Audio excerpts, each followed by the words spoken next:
आप्यायस्व समेतु ते विश्वतः सोमवृष्ण्यम् भवावाजस्य सङ्गते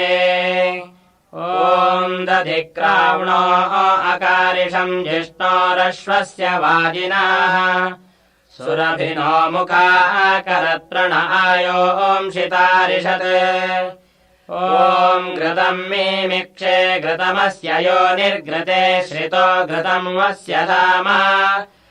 अनश्वदमावाहमादयस्य स्वाहा घृतम् वृषभवक्षि हव्यम् ॐ मधुवातारतायते मधुक्षरन्ति सिन्धावः मार्जेर्नः सन्तोषादि मधुनक्ता मृजोषसो मधुमत्पार्थिवम् व्रजाः मधुद्योरस्तु नः पिता